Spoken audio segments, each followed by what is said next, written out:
जब किसी धर्मगुरु या स्वामी जी का नाम सामने आता है तो आंखों के सामने एक ऐसे स्वामी की छवि आती है जो भगवाधारी है और चमत्कारी है। वो हमेशा चमत्कार करते रहते हैं। ऐसे बाबा की छवि हमारे दिलो दिमाग में छाई हुई है। लेकिन आज हम एक ऐसे बाबा से बात करने वाले हैं जिन्होंने 16 साल तक हिमालय में साधना की है और पूरी दुनिया को समर्पण ध्यान सिखाया है। आज हमारे साथ में स्टूडियो में है स्वामी शिव कृपानंद जी। आपका स्वागत है। मेरा पहला प्रश्न ऐसा है कि समर्पण ध्यान क्या है? कुछ दिन पहले दांडी के आश्रम में कुछ जैन मुनियों का शिविर लिया। शिविर के पश्चात वो जैन मुनि ने मुझे कहा, स्वामी जी, ध्यान की 3 पद्धतियाँ हैं। एक पद्धति है प्राणायाम के द्वारा निर्विचारता की स्थिति तक पहुंचना। आपने उस पद्धति से भी ध्यान नहीं कराया। दूसरी पद्धति है सांस के ऊपर चित्त रखना। हम सांस ले रहे हैं, हम सांस छोड़ रहे हैं, आपने उस पद्धति से भी ध्यान नहीं कराया। तीसरी पद्धति है त्राटक, यानी किसी एक ज्योति की तरफ लगातार देखते देखते अपने मन को एकाग्र करना। आपने उस पद्धति से भी ध्यान नहीं कराया। आपने तो कुछ भी नहीं कराया, लेकिन फिर भी 8 दिन में हम आपके साथ में रहे और हमको जो अनुभूति हुई है, हमको जो अनुभव हुआ है, वो अनुभव हम दूसरे के साथ बांट नहीं सकते। तो क्या करें? बाद में जाके बाहर समाज में हमको दूसरे जैन मुनि पूछेंगे, दूसरी साधवियाँ पूछेगी कि आप क्या सीख के आए, कौन से पद्धति से सीख के आए। तो उनको मैंने पहले समझाया, पहली बात तो महाराज साहब, ये पद्धति नहीं है, ये ध्यान की पद्धति नहीं है, ये ध्यान का संस्कार है। गुरुओं ने सालों तक तपस्या करके, साधना करके एक संस्कार को निर्मित किया। वो क्योंकि क्या हो रहा है, उन्होंने देखा कि सब जितने उपासना पद्धतियाँ हैं ना, वो कोई ना कोई कर्म के ऊपर आधारित है। अच्छा कर्म करो, बुरा कर्म छोड़ दो, और वो उपदेशों के ऊपर आधारित है। और उपदेश सुन करके ऐसा कोई भी उपासना पद्धति नहीं जिसमें सभी लोग अच्छे हैं। तो उनको लगा उपासना पद्धति से और उपदेश से काम नहीं चलेगा, कोई तो संस्कार देना पड़ेगा। तो ऐसा एक संस्कार उन्होंने तपस्या करके निर्माण किया और वो संस्कार संक्रमित किया मेरे में, और उसके बाद में मेरे को अधिकृत किया कि वो संस्कार या करके मैं दूसरों को दूँ। तो महाराज साहब, मैंने आपको संस्कार दिया है, संस्कार देने के बाद में ऑटोमेटिकली वो आपको फील होने लग गया। तो ये ध्यान की पद्धति नहीं है। समाज में जितनी ध्यान की पद्धति है ना, वो पद्धतियाँ है, ये पद्धति नहीं, ये संस्कार है। ये संस्कार गुरु से मैंने ग्रहण किया, मैंने उनको ये कराया। तो ये अंतर है। तो ये जो है ना, ध्यान की पद्धति नहीं, ये ध्यान का एक संस्कार है। और उसके बाद में वही संस्कार मैं अपने आप को महसूस करता हूँ और सबको मिले, ये इच्छा करता हूँ, तो दूसरों को प्राप्त होता है। और एट ए टाइम हजारों लाखों लोगों को प्राप्त हुआ है। लेकिन जब भी अक्सर सभी की शिकायत यही होती है कि जब ध्यान करने बैठते हैं, जैसे ही आंख बंद होती है तो बहुत सारे ख्याल विचार आ जाते हैं, ध्यान में मन लगता ही नहीं है। तो क्या करें इसका? नहीं, जैसे अपन पहले बचपन में नहीं स्टोरियाँ पढ़ते थे कि भक्त प्रहलाद ध्यान करने बैठा था जंगल में, फिर राक्षस आए, तूफान आया, बाढ़ आई, पानी आया। माने अपने सिनेमा में इसमें अपन ने देखा हुआ है, लेकिन एक्चुअली ये सब काल्पनिक है। वास्तव में अपने अंदर तूफान है, अपने अंदर राक्षस है, अपने अंदर बाढ़ है, सब कुछ अपने अंदर है। सबसे पहले क्या होता है, जैसे अपन ध्यान करने बैठते हैं ना, अपना शरीर विरोध करता है। शरीर क्यों विरोध करता है? शरीर को आदत ही नहीं ना। माने शरीर 2 काम करता है, या तो कुछ काम करेगा या विचार करेगा। तो आप विचार भी नहीं करने का, आपको काम भी नहीं करने का, तो ये आदत ही नहीं है शरीर को। और ऐसा अगर तुम उसको आधा घंटा बैठने को बोलोगे तो वो विरोध करेगा। माने उसका गलती नहीं है, अब सालों तक उसको आदत ही नहीं इसका, तो वो विरोध क्या करेगा? आपको खुजली छुटाएगा। और ऐसी जगह खुजली छूटेगी जिसमें ज़िंदगी में कभी खुजली नहीं छूटी, वहाँ खुजली छूटेगी। यानी खुजली छूटने के बाद में तुम हिल डुलोगे, शांति से बैठ नहीं सकते। उसके बाद में गैसेस पास होंगे, उबाई आएगी, खांसी आएगी। माने ये शरीर का विरोध करने का तरीका है। कैसे भी करके वो आपको 30 मिनट बैठने नहीं देगा शांति से। तो ये सबसे बड़ा विरोध ध्यान में शरीर का होता है। दूसरा फिर विरोध विचारों का है, जो आप बोल रहे हो ना विचारों का, वो विचारों का होता है। और सामान्यतः जितने ध्यान करने वाले लोग हैं वो एक ही गलती करते हैं। वो गलती ये कि विचार करने लग जाते हैं। विचार करने, इसके अंदर मेरा एक ही कहना रहता है, विचार करो मत, विचारों को देखो। विचार देखो और विचार करने में अंतर है। विचार करने लग जाते हैं ना, तो इनडायरेक्टली हम हमारी ऊर्जा, हम हमारी शक्ति वो विचार को देते हैं। और जैसे एक विचार को हमने शक्ति दी, पीछे दूसरा खड़ा रहता है, दूसरे के पीछे तीसरा खड़ा रहता है। माने वो कभी ख़त्म ही नहीं होंगे, फिर हमारी शक्ति उसमें खर्च होती जाएगी। हाँ, अगर हमने देखा, अच्छा ये ऑफिस का विचार आ रहा है क्या, अच्छा ये रेलवे स्टेशन का विचार आ रहा है क्या, ऐसा अपन ने देखा, तो अपन उसमें अपना एनर्जी नहीं डाल रहे हैं, हम हमारा चित्त डाल रहे हैं, और जैसे ही चित्त डालेंगे तो वो विचार नष्ट हो जाएगा। तो पहला ही विचार नष्ट हो गया तो बाकी के विचार आएंगे ही नहीं। तो कहने मतलब मैं सभी साधकों को एक ही बताते रहता हूँ कि विचार करो मत, और विचारों को देखो। जैसे ट्रैफिक पुलिस देखते हैं ना, ट्रैफिक पुलिस के वैसा, तो विचारों को देखेंगे तो विचार नष्ट हो जाएंगे। तो दूसरा जो हमला होता है वो विचारों का होता है, और उसके बाद में तीसरा हमला और बहुत भयंकर रहता है, वो बुद्धि का रहता है। बुद्धि आपको कन्विंस करती है तुमने कभी भी ध्यान किया हुआ नहीं है, तुमसे ध्यान होने वाला नहीं है, तुम समय बर्बाद कर रहे हो। और आपको एकदम अर्जेंट कोई तो भी काम याद दिलाएगा, अरे वो फाइलें कंप्लीट करने की है, वो काम कंप्लीट करने का, देखो तुम बेकार टाइम 30 मिनट लगा रहे हो, 30 मिनट में तो पूर्ण हो जाएगा, ऐसा करके आपको खूब याद दिलाएगा। और याद दिलाने के बाद में आप देखोगे उठने के बाद में वो काम आप करोगे नहीं। मैंने बुद्धि ने सिर्फ आपको मूर्ख बनाने के लिए, उठाने के लिए वो प्रयत्न किया रहता है। तो इसके अंदर मैंने एक रास्ता अपनाया है, वही रास्ता मैं सब साधक को बताता हूँ। मैंने 30 मिनट मेरे गुरु को दान कर दिए।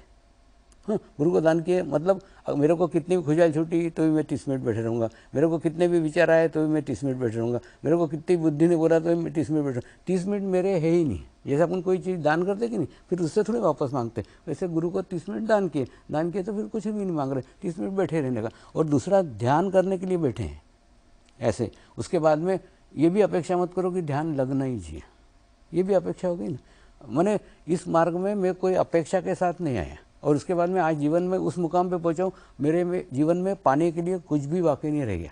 मैंने मैं मेरी बात नहीं कर रहा हूँ, मेरे रिश्तेदार, मेरे पहचान वाले वो भी देखते कि स्वामी आपको इतना मिला है भगवान की दया से कि इतना तो हम कभी सोच ही नहीं सकते कि आपको हो सकता है। तो ये कैसा हुआ, वही कोई अपेक्षा से इस मार्ग में नहीं आया। दूसरा, जो लोग मेरे को 28 साल के पहले से जानते हैं वो बोलते हैं स्वामी 28 साल में इतने दुनिया भर में ये कैसा फैल गया।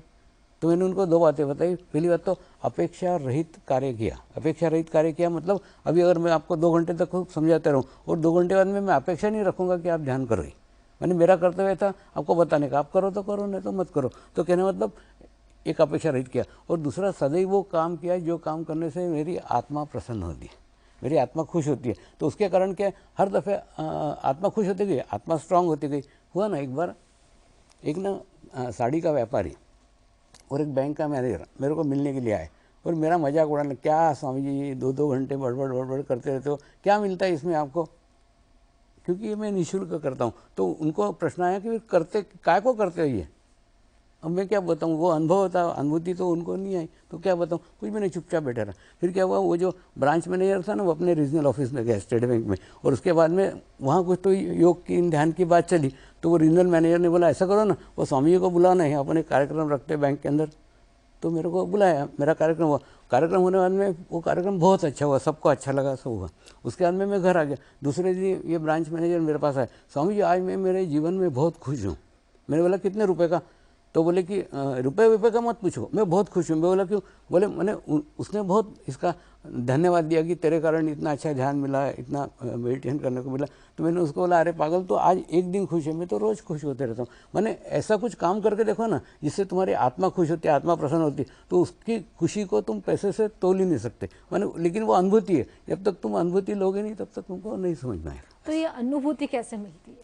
नहीं, अनुभूति क्या होता है, यह आत्मा की अनुभूति है, लेकिन उसके लिए जीवंत कोई गुरु होना चाहिए। एक अच्छा प्रश्न किया, क्या हुआ, जैसे समझ लो एक पुस्तक है, पुस्तक के अंदर हमने गाय देखी, गाय का चित्र देखा, हमको जानकारी मिली गाय 4 पैर की होती है, उसको कान होते हैं, वो दूध देती है, दूध पीने को अच्छा लगता है, सब मैंने इन्फॉर्मेशन जानकारी सब मिली। लेकिन दूध पीने को बोलेगा तो चित्र की गाय दूध नहीं देगी ना। तो चित्र की अगर दूध पीने का तो क्या करना पड़ेगा, जीवंत गाय के पास जाना पड़ेगा। होता है ना, मैं थियोसॉफिकल सोसाइटी में कई बार जाता हूँ इंग्लैंड में, और इंग्लैंड में लंदन में उनकी 3 मंजिल बड़ी लाइब्रेरी है, और उनको मैं बोलता हूँ तुम साल भर तक ना गाय का चित्र देखते हो, एक दिन दूध पीते हो। जब तुम इतने विद्वान हो, मैंने तो एक अक्षर भी नहीं पढ़ा हुआ है, किताब का एक अक्षर पढ़ा नहीं, एक किताब पढ़ी नहीं, फिर मेरे को क्यों बुलाते हो दूध पीने के लिए। जीवंत गुरु के बिना अनुभूति संभव नहीं। ये मेरे 65 साल का अनुभव है। जैसे कि हम अक्सर हमारे ग्रंथों में है, कई धर्म गुरु से हमने सुना है कि हिमाचल में जो है जितने भी बाबा जी है वो साधना करने जाते हैं। लेकिन हम भी कई बार हिमाचल जाते हैं, कहीं हमको तो कहीं कोई ऐसे बाबा या ऐसा कोई अनुभूति हम लोग को हुआ नहीं। तो आप 16 साल तक आपने हिमालय में साधना की, तो आपका कैसा अनुभव रहा, आप किन किन लोगों के संपर्क में आए? नहीं, एक्चुअली क्या है, आप जो हिमालय में जाते हैं ना वो, और मैं जो हिमालय में जाता हूँ उसमें बहुत अंतर। मैं बहुत डीप में बहुत अंदर गया था। एक दूसरा क्या है, वहाँ पे उनके ओरा बने हुए हैं, उनके आभा मंडल बने हुए हैं। मतलब जैसे एक पहाड़ है, वो पहाड़ पे अगर कोई 40 साल से गुरु बैठा हुआ है तो उसका आभा मंडल बना हुआ है, उसका ओरा बना हुआ है। वो 40 साल के बाद में वो उस पहाड़ से नीचे ही नहीं आ सकता, मतलब उसने अपना ओरा इतना स्ट्रांग करके रखा, वो नीचे नहीं आएगा। दूसरा, जितने भी लोग गए ना वो इसी समाज से गए, और समाज की धारणा है कि अध्यात्म में स्त्री बाधक है। तो वो जो धारणा लेके गए वही धारणा लेके वो वहाँ गए। तो मेरे ओरा में कोई स्त्री नहीं आना चाहिए, ऐसा वो बना के बैठे, तो कोई स्त्री अंदर ही नहीं जाएगी ना, जाएगी कैसे? उन्होंने सोच के रखा। लेकिन एक स्थिति है, वो स्थिति के अंदर पहुँचने के बाद में फिर मनुष्य का ना स्त्री और पुरुष का भेद समाप्त हो जाता है। सामने बैठा वाला आदमी पुरुष है कि स्त्री, ये भी समझ में नहीं आता। तो जब ऐसी स्थिति उनकी भी मिल गई तो उनको भी लगा कि वो, उन्होंने मेरे को स्पेशली बताया कि जो गलतियां हमने की है वो गलतियां तुम तुम्हारे जीवन में मत करना, तुम समाज में जाके गलतियां मत करना। तो वही गलतियां हम सुधार रहे हैं। हमारे यहाँ मैनेजिंग डायरेक्टर स्त्री, आचार्य स्त्री, प्रमुख आचार्य स्त्री, हमारे सब पोस्ट के ऊपर स्त्री, माने स्त्री के बिना कोई सेंटर या कोई ट्रस्ट या कोई कुछ भी नहीं। जैसे आपने कहा कि ज़्यादातर धर्मगुरु का यही मानना है कि स्त्री बाधक है, लेकिन जब हम घर में देखो कि हर घर में अपनी एक कुल देवी है, जहाँ एक तरफ हमने शिव को इतना महत्व दिया है, वहीं दूसरी ओर पार्वती को भी इतना ही महत्व हमने दिया है। तो ऐसी धारणा क्यों बनी हुई है कि स्त्री बाधक है? ये तो पुराने समय से चली आ रही। तो जो समाज में चली थी वो भी ये समाज से ही गए ना, वो एकदम थोड़ी डिमांड में, तो वही धारणा लेके गए। लेकिन वो कम से कम उस तक पहुँचे कि वो धारणा टूट गई उनकी। ये स्थिति तक है ना। आप उस स्थिति तक, जैसे मैं बोलता हूँ ध्यान करने के लिए आप बैठो तो आप मत पूछो आप कौन सी पोस्ट पे हो, आप कौन से जाति के हो, आप कौन से धर्म के हो, आप कौन से लिंग के हो। लिंग का भेद सबसे बड़ा है। हम देखते हैं ना कि अरे वो फलाने फलाने की फांसी लग गई, कौन स्त्री थी कि पुरुष था? माने पहले दिखते लिंग, आत्महत्या की वो स्त्री है कि पुरुष है, माने ये लिंग का भेद सबसे बड़ा भेद है, एकदम आखिरी में टूटता है। जैसे आपने अभी ऑरा की बात की, तो जैसे कि अक्सर ये कहा जाता है कि आपकी जो ध्यान जो है आपका 7 चक्र पे है, ऑरा के ऊपर आप ज़्यादा ध्यान देते हो, तो लेकिन जो नेगेटिविटी है उससे अपना ऑरा कैसे बचाता है? वास्तव में क्या है, मन में एक स्थिति है, उस स्थिति के बाद में निगेटिविटी का टेंशन ही नहीं रहता। क्यों नहीं टेंशन रहता है? तुम्हारे आसपास ही इतना स्ट्रांग हो रहा हो जाएगा निगेटिव। दूसरा, हाँ, कई बार ना, अब मैंने एक जो अंतर देखा बता रहा हूँ। अपने यहाँ भारत के अंदर नाना नानी, दादा दादी बच्चे को बोलते हैं ना, ये मत कर, हाँ ये पाप है, ये मत कर, हाँ ये पुण्य है। माने बचपन से पाप और पुण्य का ज्ञान देते हैं, लेकिन वो पाप को रोकने का उनके पास कोई तरीका नहीं है, कोई मार्ग नहीं है। और उसके बाद में क्या होता है, वो लड़का बड़ा होता है और बड़ा होने के बाद में पाप करता है, और पाप करने के बाद में फिर उसको ऐसा, नानी ने बोला था ये तो पाप है, मेरे ऐसा पाप हो गया, मैं तो पापी हो गया, माने मैं गिल्ट में चला जाता है। लेकिन ऐसा फॉरेन में नहीं है, कोई पाप और पुण्य का कोई है ही नहीं। मैं वहाँ जाता हूँ, वहाँ बच्चों को बोलता हूँ देखा ये नहीं ठीक करना चाहिए, अच्छा स्वामी नहीं करेगा, नहीं करेंगे, माने उनको कोई ज्ञान व्यान कुछ नहीं है। तो ये माने मेरा क्या ना, नाना नानी से दादा दादी से रिक्वेस्ट है, या तो पाप और पुण्य की बात ही मत करो, और या और पाप और पुण्य की बात करो, ऐसा कोई रास्ता, ऐसा कोई मार्ग, ऐसी कोई शिक्षा, ऐसा कोई ज्ञान उनको दो कि उनके हाथ से पाप घटित ही नहीं हो।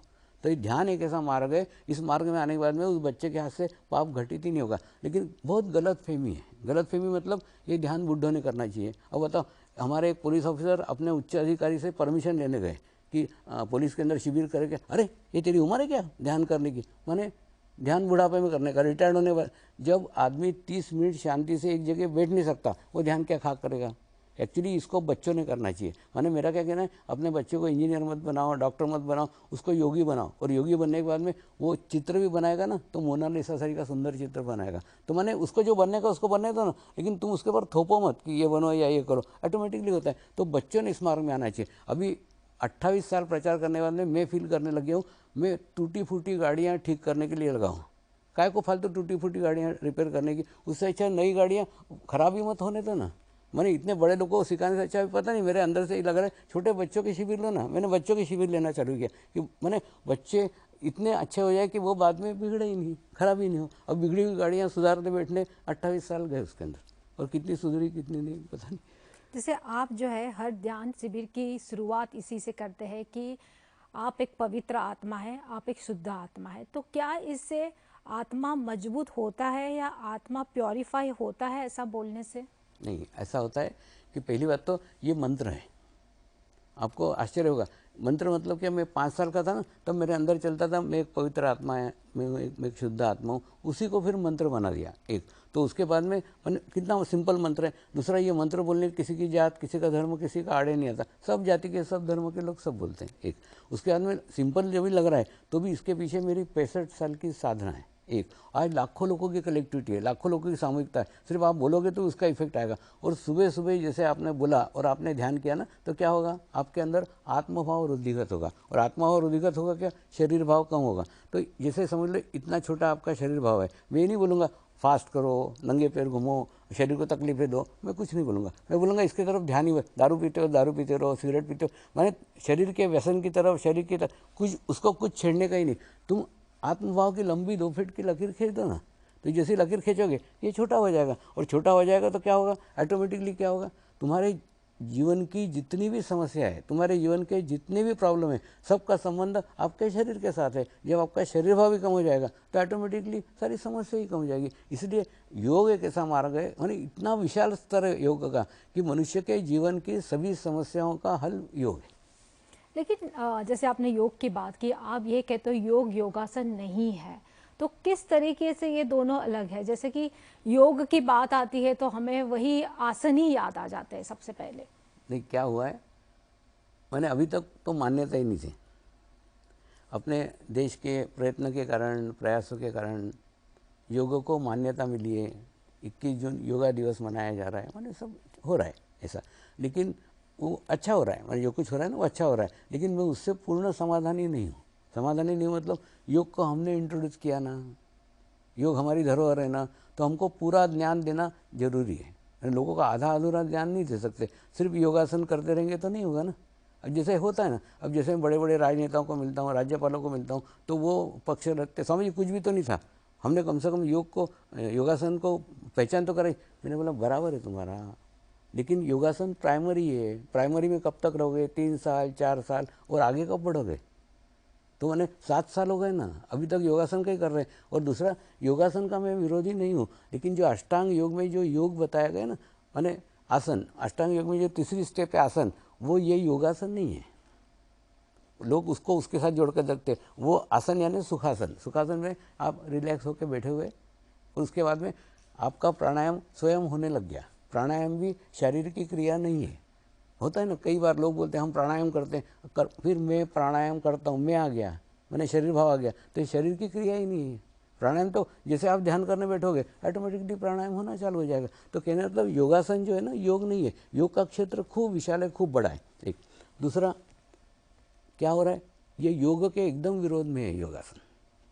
कैसे, योग का उद्देश्य क्या है, आपका शरीर भाव कम करना, आपके आत्मभाव को वृद्धिगत करना। यहाँ क्या हो रहा है, ये आसन करोगे किडनी अच्छी हो जाएगी, ये आसन करोगे हार्ट अच्छा हो जाएगा, ये आसन करोगे बीपी ठीक हो जाएगा, ये आसन करोगे शुगर ठीक हो जाएगी। मैंने तुमको जो याद नहीं बीमारी है वो सब याद दिलाते, और तुम्हारा ध्यान नहीं जा रहा, तुम्हारे किडनी पे तो किडनी पे लेके जा रहे हैं, हार्ट पे लेके, मैंने एकदम योग के विरोध में। मैंने शरीर भाव कम करने के लिए शरीर भाव वृद्धिगत कर रहे हैं एक। दूसरा, इसका बुरा इफेक्ट भी होता है ना। जैसे एक बार मैं ऑस्ट्रेलिया में गया, ऑस्ट्रेलिया में 5 योगा टीचर मेरे को मिलने के लिए आई। सुंदर सुडोल शरीर की थी, जैसे खाली फैक्ट्री से एक्सरसाइज की गुड़िया निकलते ना ऐसी। और 5 योगा टीचर का एकदम खराब चित्त था, एकदम वीक चित्त था। तो मेरे को बहुत बुरा लगा कि इतनी अच्छी योगा टीचर है और इसका चित्त इतना वीक क्यों है। लेकिन अब मैं क्या कर सकता हूँ, घर गए। घर जाने के बाद रात को मेरे को एकदम मेरे नानी की बात याद आई। मेरे नानी के सामने कोई भी जवान लड़की मिरर देखती थी तो नानी जोर से डांट लगाती, मिरर मत देख, मिरर मत देख। तो मैं बचपन में सोचता था वो लड़की मिरर देख रही है, नानी का क्या जा रहा है, फालतू में कट करती रहती। लेकिन उस दिन ऑस्ट्रेलिया में मेरे को उसका अर्थ समझ में आया, लड़की क्या देखेगी, अपने अंग प्रत्यंगों को देखेगी, और सारा शरीर ही नाशवान है। तो शरीर पे अगर चित्त ज़्यादा डालेगी तो चित्त का नाश होगा। वही का वही लड़कियों ने वो किया था। दूसरी वो बोली, स्वामी अध्यात्म से हमारा कोई लेना नहीं, हम तो फिगर बनाने को आए थे। मैंने बोला फिगर बन गए, आगे का क्या। तो बोले हाँ हो तो गया चित्त खराब, अब क्या करें। मैंने बोला आकाश की तरफ देखो, लोग पागल बोले तो भी चलेगा, आकाश नाशवान नहीं है। तो हो गया क्या, तुम्हारा चित्त स्ट्रांग होगा, तुम्हारा चित्त मजबूत होगा। तो कहने का अर्थ योगासन योग नहीं है। योगासन क्या बोलते हैं, आपके शरीर की जैसे एक्सरसाइज है, योग अलग है, योग अलग है और योगासन अलग है। इसलिए मैं पूरे दुनिया में इस उम्र में मैं घूम घूम के लोगों को बता रहा हूँ, योगासन योग नहीं, योग का क्षेत्र खूब विशाल है, खूब बड़ा है। मेरे को डर क्या है, मेरे को डर ये, मैं अभी 68 साल का हो गया हूँ। हाँ, समझ लो 20 साल और ऐसा ही चलता रहा, जैसे अभी 7 साल से मैं देख ही रहा हूँ, 20 साल और चलता रहा, तो जो अगली जनरेशन आएगी, जो अगली पीढ़ी आएगी, वो सोचेगी योगासन यानी योग, क्योंकि 27 साल से तो वो देखते ही चले आ रहे हैं योगासन यानी वो। और दूसरा ये इतना हैमरिंग कर दिया है अभी सब दूर कि अब जैसे मैं मिलिट्री के भी बड़े कार्यक्रम लेता हूँ ना, तो ब्रिगेडियर लेवल का आदमी भी वो रबर की मैट लगा करके आता है, उसको लगता है मतलब मेरा कार्यक्रम यानी योगासन। मैंने बोला मैं योगासन नहीं करूँगा, मैंने योग यानी योगासन, बस इतना ही बढ़ गया, जबकि योग का क्षेत्र विशाल है। यहाँ पे बैठ करके दुनिया के किसी भी व्यक्ति के बारे में जान सकते हैं, इतना बड़ा क्षेत्र योग का है। एक बार मैं क्रिश्चियन पादरी के गए इंग्लैंड में, तो उनके यहाँ पे काम चल रहा था, एक टीवी पे एक कैमरा कैमरियन फोटोग्राफी का लेके आया, एक लड़की बैठी थी अनाउंसर, उसको बोला देख मैं तेरा फोटो निकालूंगा, फोटो निकालने के बाद में वो फोटो के आसपास कौन से कलर आएंगे वो देखूंगा, कलर देखने के बाद में मैं बताऊंगा तो कैसी लड़की है। तो उसने उसका फ़ोटो निकाला, उसके बाद उसके आसपास जो कलर है वो कलर देख के उसने बताया, मैंने उसको बताया कैसे क्या लड़की है। तो वो पादरी को मैंने बोला मेरे को लड़की भी नहीं चाहिए, मेरे को कैमरा भी नहीं चाहिए, मेरे को फ़ोटो भी नहीं चाहिए, मेरे को कलर भी नहीं चाहिए, मैं ऐसे बता सकता हूँ। तो बोले समझिए एक काम करो ना, अगली बार आप जब आओ ना तो अपन कार्यक्रम रखेंगे। फिर एक कोई पाकिस्तानी चैनल था विनस करके, नेक्स्ट टाइम में गए ना तो वहाँ पे कार्यक्रम रखा, और उसके बाद वहाँ की एक हीरोइन थी, वो हीरोइन के कारण वो कार्यक्रम तय हुआ, और वो हीरोइन को उन्होंने कंडीशन रखी टीवी वालों ने, तू बैठती है स्वामी जी के साथ तो रखेंगे कार्यक्रम, तो नहीं, तो वो भी बैठी थी मेरे साथ में, हुआ कार्यक्रम हुआ। तो दुनिया से मैं बैठा था लंदन के स्टूडियो में, और दुनिया से लोग मेरे को पूछ रहे थे स्वामी जी मेरी आध्यात्मिक प्रगति के लिए क्या करें, बस इतना ही पूछते थे। मैंने वो उनका पूछते थे तो उनके प्रॉब्लम जानता था, उसके बाद में उसका निदान बताता था। तो वो अनवर राजा करके उसका जो अनाउंसर था ना, वो बोला भारत से महान ज्योतिषाचार्य आए हुए हैं, आप आपका नाम भी मत बताओ, आपके बारे में सब कुछ बता देते हैं। मेरे हाथ में जब माइक आया ना तो मैंने बोला मैं ज्योतिषाचार्य वगैरह नहीं हूँ, जैसे अंगूठे की छाप प्रत्येक व्यक्ति की अलग है, प्रत्येक व्यक्ति की यूनिक है, वैसे प्रत्येक व्यक्ति का ओरा अलग है, प्रत्येक व्यक्ति का आभामंडल अलग है, और एक परमात्मा का शक्ति जिससे प्रत्येक व्यक्ति जुड़ा हुआ है, वो भी जुड़ा हुआ है, मैं भी जुड़ा हूँ। तो जैसे वो मेरे को पूछता है मैं मेरे कनेक्शन से उसको देखता हूँ कि ये व्यक्ति की स्थिति क्या है, उसका ओरा कैसा है, उसका अवस्था क्या है, उसकी प्रॉब्लम क्या है, फिर उसका निदान बताता हूँ। तो कहने मतलब इतना बड़ा क्षेत्र योग का है, उसको हमने आज तक योगासन तक करके रखा है। तो ये कब होगा, ये होना चाहिए ना, योग की जानकारी जब हमने इंट्रोड्यूस किया है तो पूरी जानकारी उनको होना चाहिए, ऐसा कहना है। जैसे कि आपके एक प्रवचन में भी मैं सुन रही थी कि आप बहुत सारे मिडल ईस्ट के देशों में गए हैं, अरब लोगों को आपने योगा सिखाया है। जनरली ऐसा कहा जाता है कि कई सारे देश में के लोग जो है योगा एक्सेप्ट नहीं करते, आपने उनको ध्यान भी सिखाया, तो कैसे ये चमत्कार हुआ? नहीं कुछ नहीं, एक शेख थे, उन शेख ने मेरे को पत्र देके बुलाया, उनके 600 फॉलोअर हैं, तो उन्होंने बोला मैं चाहता हूँ मेरे शिष्य ये योगा सीखे करके। तो मैं वहाँ पे गया, मेरे को क्या कोई भी बुलाए मैं जाता हूँ, वहाँ गया उनको सिखाया। तो उसके बाद में अहमदाबाद से एक साधक ने बोला स्वामी जी आपको डर नहीं लगता शेर के मुंह में हाथ डाल के दांत गिनने सरी का, उनके पास जा करके उनको योग का बात कर रहे हैं। तो वह ना एक गोल ऐसा ओटला बना हुआ था, मजलिद बोलते वो मुसलमान लोग उसको, वो ओटले पे सारे शेख बैठे हुए थे, मैं भी ध्यान कर रहा था, वो भी ध्यान कर रहे थे। तो उसका फोटो मैंने उनको भेज दिया। मैं जहाँ जाता हूँ ना मेरा विश्व वैसा ही रहता है जैसा भारत में। और दूसरा ना, हाँ विश्व का भी कल्पना बड़ी गलत है, विश्व का गलत माने हम जो सोच रहे हैं विश्व यानी ऑस्ट्रेलिया अमेरिका पाकिस्तान, ऐसा नहीं। माने विश्व कल्याण की अब जो हुआ ना, एक बार जर्मनी में गया तो जर्मनी के कुछ डॉक्टर बोले कि हम विश्व कल्याण करना चाहते हैं, विश्व शांति करना चाहते हैं। ऐसे कोई बड़ी बड़ी बातें करते हैं तो मैं पहले देखता हूँ उसको शांति है क्या। तो मैंने उसका ओरा चेक किया, मैंने तेरे खुद को तो शांति नहीं, तो कहाँ से करेगा। नहीं विश्व शांति, मैंने बोला तो कोई और शांति में और अशांति फैलाएगा। एक काम कर, शांति की शुरुआत अपने आप से कर, विश्व शांति वगैरह छोड़ दे। और दूसरा उसको मैंने बताया जो तू विश्व को समझ रहा है वो विश्व नहीं है, विश्व यानी तेरा ओरा। अगर तेरे आसपास का 100 फीट का हो रहा है और 100 फीट के इसमें शांति है तो तू भी शांति को प्राप्त करेगा, जो भी आएगा उसको शांति मिलेगा। तेरा कल्याणकारी है, तू भी कल्याणकारी रहेगा, दूसरा आएगा उसको भी कल्याण। मैंने कहना मतलब ये करना अपने हाथ में है ना, ये अपना विश्व ठीक करना अपने हाथ में। बाकी तुम सोचोगे इतना बड़ा विश्व ठीक करेंगे, ना कभी हुआ है ना कभी होगा। तो मनुष्य ने वो सोचना चाहिए। तो पहले विश्व को ही समझो ना, विश्व यानी अक्खा है दुनिया नहीं, विश्व यानी अपना ओरा, अपना हवामंडल। और प्रत्येक आदमी ठीक, मैंने मेरा ठीक किया, आप आपका ठीक करो। जैसे कि आज हम देखते हैं व्हाट्सएप खोलते हैं या कोई सोशल मीडिया हम लोग देखते हैं तो बहुत सारी जो है नेगेटिविटी ज़्यादा दिखती है हमें।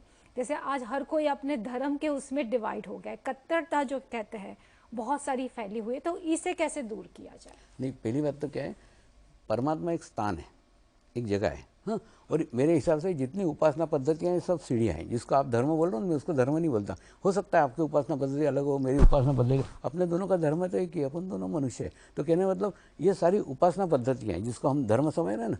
तो उपासना पद्धति भी सब लोग क्या बोलते हैं, धर्म के रास्ते चलो, धर्म में बैठ जाओ बोलते, क्या नहीं बोलते। तो धर्म के रास्ते चलो मतलब चलते चलते यहाँ पहुँचने का है। और यहाँ पहुँचने के बाद में इस सीढ़ी का कोई महत्व नहीं रह जाता ना, कि आप कौन से सीढ़ी से आए, इधर के सीढ़ी से आए, इधर सीढ़ी है, तो माने ये सब सीढ़ी है। और यहाँ पहुँचने के बाद में जो भी व्यक्ति पहुँचा है वो एक ही बात करेगा, परमात्मा एक है, परमेश्वर एक है, वो एक ही बात करेगा, जैसे शिरडी के साईं बाबा ने कहा था। तो माने वो उस स्थान तक पहुँचे ना। तो सदैव याद रखना, कोई भी बात व्हाट्सएप पे चल रही है, लेक्चर चल रही है, प्रवचन चल रहा है, वो आदमी काय की बात कर रहा है सुनो। वो अगर सीढ़ी की बात कर रहा है, पर्टिकुलर किसी धर्म विशेष की बात कर रहा है, पर्टिकुलर किसी उपासना पद्धति की बात कर रहा है, तो समझ लो वो पहुँचा हुआ नहीं।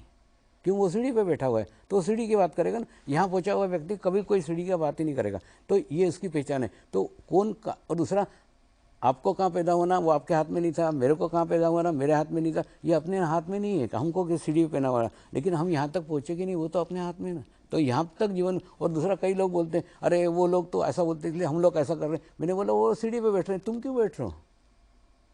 तुम तो यहाँ तक पहुँचो ना, वो सीढ़ी पे बैठे इसलिए तुम भी सीढ़ी पे बैठोगे क्या? तो मैंने क्या बोलते हैं ना, इसके ऊपर पहुँचो। ऊपर पहुँचने के बाद में फिर ये छूट जाती है। ये समझ लो अपन गोवा गए, हाँ, कोई ट्रेन से गया, कोई कार से गया, कोई जहाज़ से गया, कोई प्लेन से गया।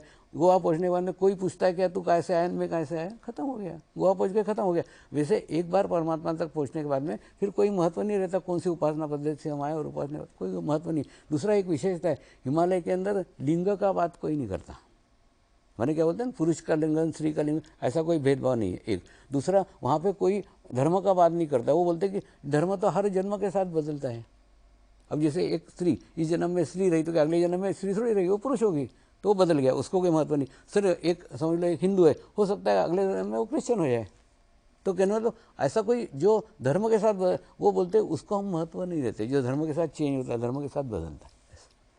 तो हिमालय की साधना में आपका अनुभव कैसा रहा? आप कितने लोगों को वहाँ मिले, किस तरीके से आपने साधना की? नहीं, थोड़ा सा वहाँ जाके मेरे को ऐसा लगा कि अपना ना गुरु की तरफ देखने का दृष्टिकोण खूब संकुचित है। मैंने क्या बोलते हैं, मेरा गुरु श्रेष्ठ है, बाकी सब गुरु अच्छे नहीं है, ऐसा वहाँ नहीं है।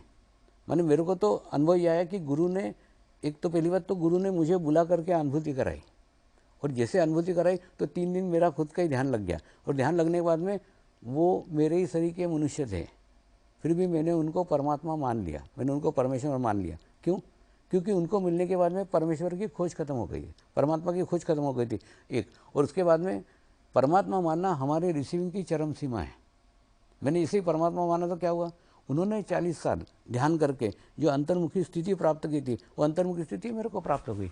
और उसके बाद में मेरे को महसूस हुआ कि परमात्मा मेरे ही अंदर है, परमेश्वर मेरे ही अंदर है। इसलिए आप देखो, कोई रुद्राक्ष माला है, कुछ है क्या मेरे पास? कुछ नहीं, कुछ भी अंदर भी नहीं, बाहर भी नहीं। क्यों?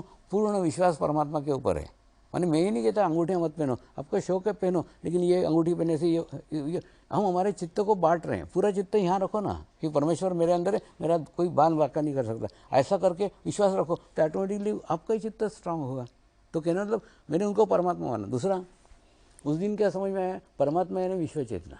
विश्व चेतना यानी पूरे विश्व में फैली हुई विश्व चेतना शक्ति है ना, वो परमात्मा है। लेकिन वो जिसके माध्यम से बहती है या मेरे तक जिस माध्यम से मिली, मेरे लिए तो वो सब कुछ हो गया ना। क्या होता है कि जैसे समझ लो आपके शहर के अंदर खूब दूर से नर्मदा लाइन का पाइप लाइन लगा रहा है, वहाँ पे 20-20 फीट के पाइप है। आप हर जगह हाथ लगाओगे ठंडा ठंडा लगेगा, कान लगाओगे सुनाई भी आएगी आवाज़, पानी पीने को नहीं मिलेगा। फिर आगे 10 फीट, 5 फीट, 2 फीट, 1 फीट, मैंने पाइप का साइज छोटा छोटा होगा, लेकिन अनुभूति वही, पानी पीने को नहीं मिलेगा। फिर पानी का पीने को मिलेगा, जो नल के अंदर छोटी सी टेप है उसको मुँह लगाएंगे तो पानी मिलेगा। तो आपके क्या काम के वो 20 फीट के पाइप, 10 फीट के पाइप, आपका तो वो टेप ही है ना। तो वैसे हो गई दुनिया में विश्व चेतना। और मेरे क्या काम की, मेरे को तो जिस मार्ग से मिली और गुरु के माध्यम से, मेरे लिए तो वही परमात्मा हो गए। और उसके बाद में परमेश्वर की खोज खत्म हो गई। तो मैंने भी सब, मैं ब्राह्मण परिवार का हूँ, पूरे घर में कर्मकांड सब चलते थे, सब करते करते करते इस पर पहुँचा, लेकिन कोई भी करने से परमात्मा मिला ये समाधान कभी नहीं मिला जो गुरु के अनुभूति से मिला। और अनुभूति मिलने के बाद में फिर परमेश्वर की खोज खत्म हो गई। ये सबसे बड़ा चेंज जीवन में जो है ना, परमात्मा की खोज खत्म हो गई। स्वामी जी, जैसे कि हमने सुना है कि आप मूर्ति की प्राण प्रतिष्ठा करते हैं, लेकिन इसके पहले बाकी किसी हमने सुना नहीं कि ये क्या होता क्या है। तो ये है क्या एक्चुअली? जैसे हमने सुना है कि मंदिर में मूर्ति की प्राण प्रतिष्ठा होती है, लेकिन किसी धर्म गुरु ने अपनी प्राण प्रतिष्ठा की हो ऐसा कभी सुना नहीं। ये पहली बार हुआ है। एक दूसरा ना, ये गुरु तत्व की प्रगति है, गुरु तत्व का प्रोग्रेस है। अच्छा विषय निकाला आपने। देखिए, जैसे समझ लो आप किसी देवता के मंदिर में जाते हैं, हाँ, देवता के मंदिर में दर्शन करने के लिए 6 घंटे लंबी लाइन लगाते हैं। आपकी कमर दुख रही है, पैर दुख रहे हैं, और उसके बाद में 6 घंटे के बाद में वो देवता के सामने आते हैं। और जैसे सामने आते हैं और सामने आने के बाद में 1 मिनट में वो पुजारी आपको भगा देता है, आगे खसको आगे खसको, घर चले आते हैं। घर चले आने फिर 8 दिन के बाद किसी सहेली ने आपको बोला चलते हो क्या दर्शन करने को, आप तैयार हो जाते हो। आप सोचो ना, वहाँ जाके क्या मिला? वहाँ के कुछ नहीं मिला है। आपके शरीर को तकलीफें मिली है, परेशानी मिली है, उसके बावजूद भी जाते हो तो शरीर को तो वहाँ कुछ नहीं मिला। तो वहाँ क्या मिला? वहाँ हमको मिला है आत्म आनंद, आत्म समाधान, आत्म खुशी। आत्मा को मिली, शरीर को कुछ नहीं मिला। तो उतने क्षण भर के आत्मा आनंद के लिए, क्षण भर के समाधान के लिए हम जाने को तैयार हो जाते और 6-6 घंटे 7-7 घंटे लाइन लगाने तैयार हो जाते। अब दूसरा, इसके ऊपर भी मैंने अनुसंधान किया कि वो समाधान कैसे मिलता है। वो उस मंदिर के कारण मिलता है? नहीं। उस मूर्ति के कारण मिलता है? नहीं। फिर काय के कारण मिलता है? देखिए, किसी सिद्ध महात्मा ने 40 साल अंतर्मुखी रह करके अपनी अंतर्मुखी स्थिति उस प्राण प्रतिष्ठा करते समय वो मूर्ति में प्रवाहित कर दी, हाँ, और प्रवाहित करने के बाद में जैसे आपने मूर्ति का दर्शन किया आप भी अंतर्मुखी हो गए। तो परमेश्वर आपके अंदर है, परमात्मा आपके अंदर है, और आप जैसे अंतर्मुखी होते हो ऑटोमेटिकली आपको अच्छा लगता है।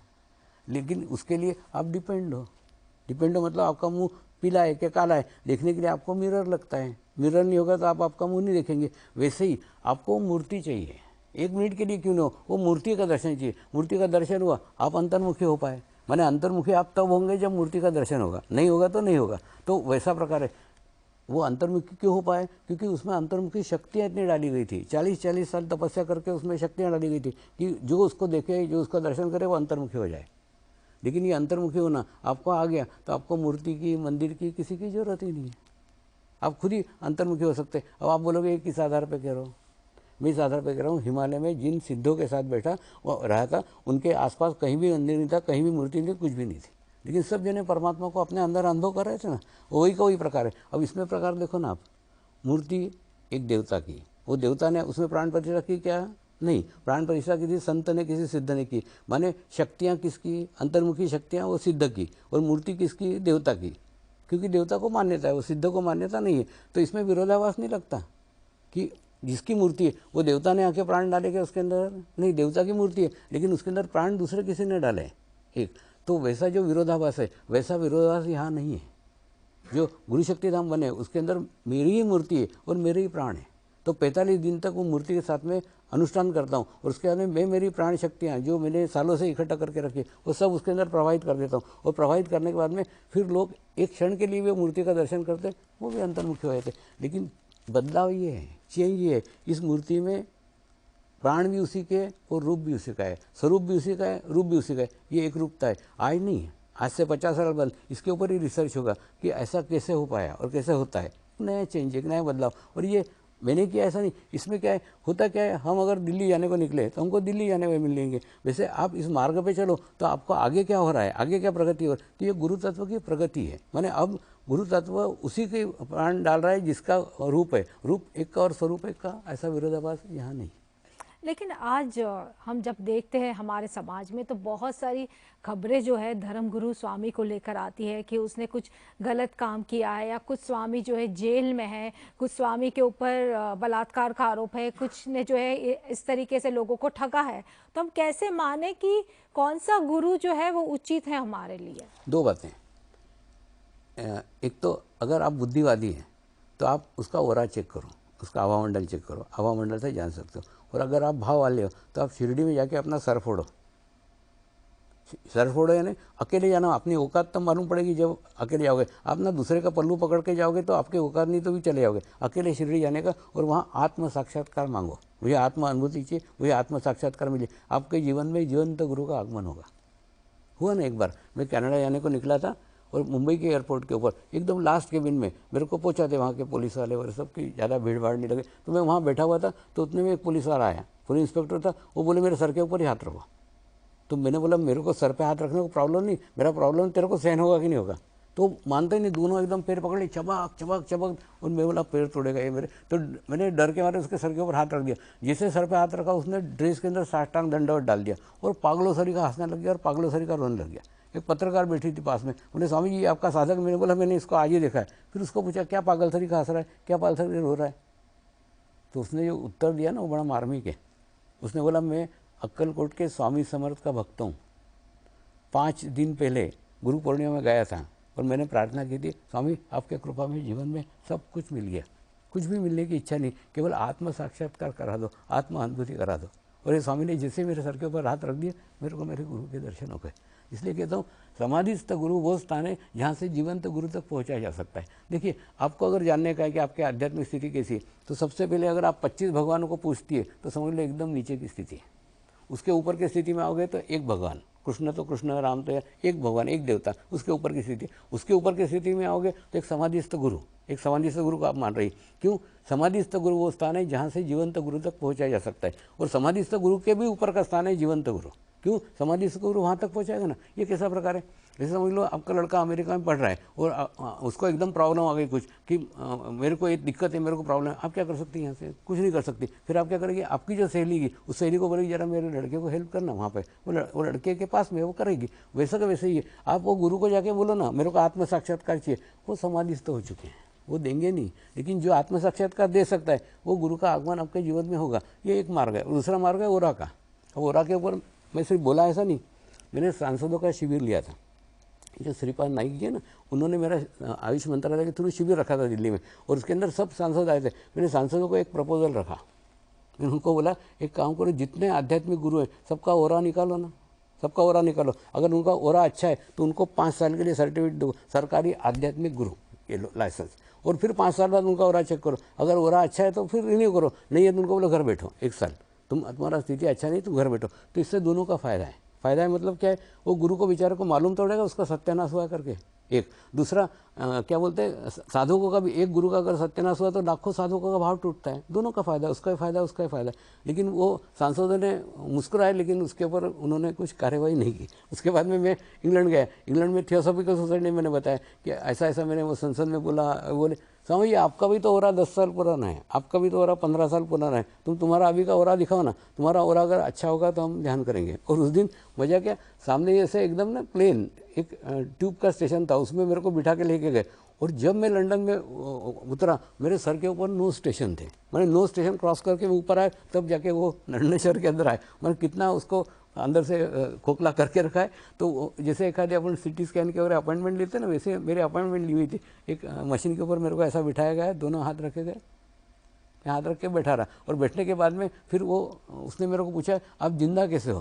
मैंने बोला क्यों? बोले ये उस व्यक्ति का हो रहा है जिसका शरीर भाव पूर्णतः छूट गया, तो आपका शरीर भी छूट जाना चाहिए। मैंने बोला ये मेरा ध्यान का स्थिति है, इस स्थिति में 24 घंटे नहीं रहता। तो कहना मतलब फिर उसका उन्होंने 15 पेज का पूरा रिपोर्ट बना करके दिया। फिर वो रिपोर्ट पूरा हमारे ट्रस्ट ने वर्ल्ड में बांटा। बांटने के बाद में श्रीलंका में गए। श्रीलंका के मेन मंदिर के प्रीस्ट वो लेने मेरे को बाहर आया कि नहीं आपका और बहुत सिल्की है, बहुत सुंदर है। उसके बाद में वहाँ के प्रधानमंत्री को मालूम पड़ा, उन्होंने बुलाया, 2 घंटे बैठ करके ध्यान सीखा।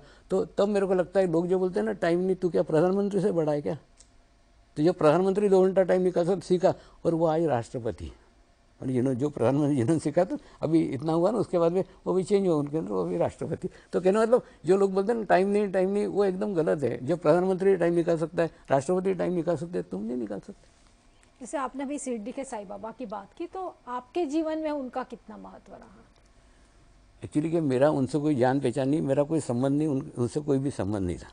लेकिन एक बार क्या, नागपुर के अंदर एक कार्यक्रम हुआ। कार्यक्रम के अंदर जैसे तीसरा ही दिन होगा शायद, तीसरे दिन मेरे को मेरे ध्यान में अंदर वो आए और वो बोले कि वो जो मैनेजर आए हुए ना उनका सहस्त्रार चक्र ओपन कर दो। तो मतलब ये क्या है, अगर रेगुलरली ध्यान करते हैं ना तो 6 महीने बाद 8 महीने बाद में वो चक्र ओपन होता है। लेकिन अब उन्होंने बोला तो ये करा। फिर मैंने मेरे गुरुओं को पूछा, मैंने इनको याद नहीं किया, मैं उनको कुछ मैंने मेरा कोई संबंध नहीं उनसे, वो मेरे ध्यान में क्यों है? मैंने एक आधे के ध्यान में आया तो वो खुश हो जाएगा। मैं दुखी हुआ कि क्यों है, मैंने तो बोला ही नहीं था। बोले नहीं, तुम्हारे माध्यम से वो उनके शिष्यों को कुछ देना चाहते हैं। और उसके बाद में कुछ नहीं, दूसरे दिन तय किया सुबह 5 बजे, वो मैनेजर को बोला ऐसा ऐसा साहिब, वो साहिबा का भक्त था, खूब खुश हो गया वो। उसके बाद में कुछ नहीं, उसके बैकबोन पे हाथ रखा और सर के ऊपर जो हाथ रखा ना, हाथ रखते और वो 5 घंटे के लिए समाधि में चला गया। और उसके 5 घंटे बाद में मैंने हमको उठाया उसको, अरे ऑफिस वगैरह जाना कि 10 बजने आ गए, उठ। बोले काय का ऑफिस में, काय का क्या, फिर तो आँख ही नहीं खुल रही। फिर उसने उठ के मेरे एकदम पैर पकड़ लिए कि आपके रूप में मेरे को साईं बाबा मिल रहे। मैंने बोला मैं साईं बाबा नहीं, पोस्टमैन हूँ। उन्होंने जो मैसेज दिया वो मैसेज तेरे तक पहुँचा है, तो वो जो कोई अच्छा न्यूज़ लेके आते उसको 2 रुपये देते, बाकी उसका कोई पैर पड़ सके। तो मैं ऐसा कुछ नहीं हूँ। ऐसा करके खत्म हुआ। फिर 8 दिन का 8वां दिन था। 8वें दिन मैंने बोला मैं किसी से कुछ नहीं लेता, ये कार्य करना मुझे अच्छा लगता है इसलिए कार्य करता हूँ, बस ये कह करके वो कार्यक्रम खत्म हो गया। और उसके दूसरे दिन फिर शिरडी के साईं बाबा मेरे ध्यान में आए। तूने क्या बोला आज?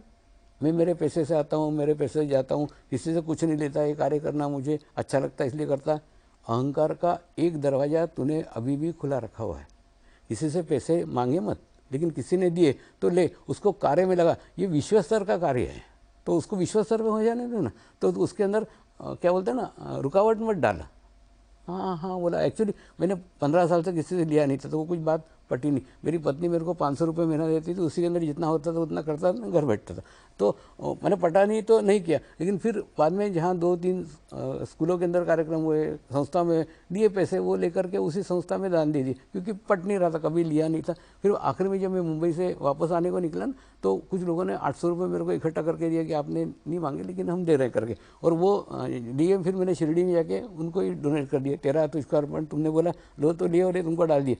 लेकिन उस दिन मैंने बोला उस दिन तुमने तुम्हारे लिए मेरे शरीर का उपयोग किया था, आज ये शरीर मैं तुमको ही समर्पित कर रहा हूँ। तो उनका कहना है कि, और दूसरा, पहले ना मैं 6 महीने ध्यान करता था, 6 महीने शिविर लेता था, क्योंकि मेरे को लगता था कि मेरे अंदर अहंकार आ जाएगा। तो बोले आज से तू शिविर नहीं कर रहा, मैं शिविर कर रहा हूँ। तो उसके बाद में मैं आज 28 साल से कंटिन्यूस शिविर कर ही रहा हूँ। स्वामी जी, आपने बहुत कुछ बताया हमें समर्पण ध्यान के बारे में, तो आप हमें बताएंगे कि ध्यान करने की सही तरीका क्या है ध्यान करने का?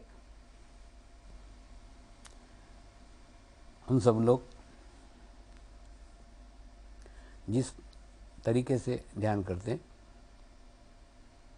वो एक ध्यान का संस्कार है, और वो संस्कार एक मंत्र के ऊपर आधारित है। और वो मंत्र एकदम सरल है, एकदम आसान है। मैं एक पवित्र आत्मा हूँ, मैं एक शुद्ध आत्मा हूँ।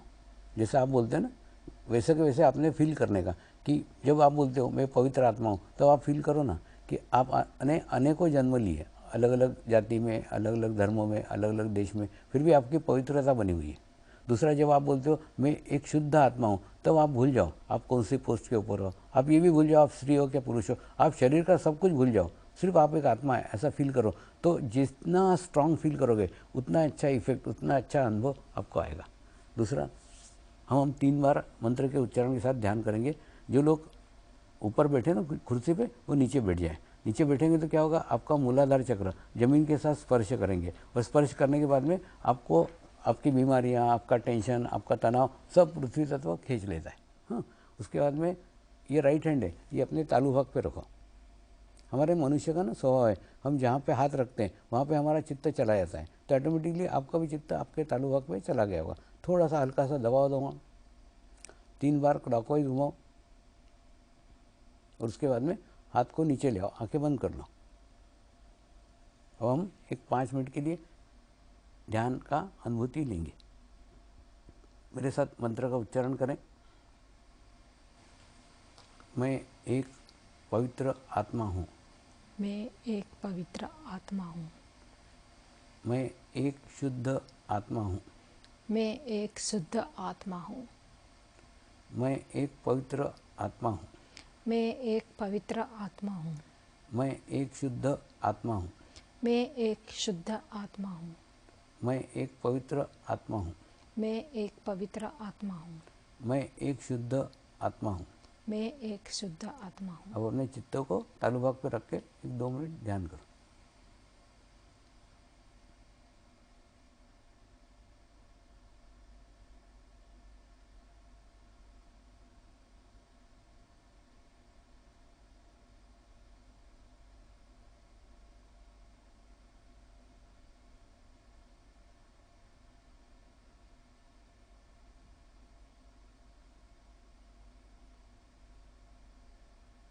अब हम परमात्मा को प्रार्थना करेंगे। हे परमात्मा, कृपया मुझे आत्म साक्षात्कार प्रदान करें। हे परमात्मा, कृपया मुझे आत्म साक्षात्कार प्रदान करें। हे परमात्मा, कृपया मुझे आत्म साक्षात्कार प्रदान करें।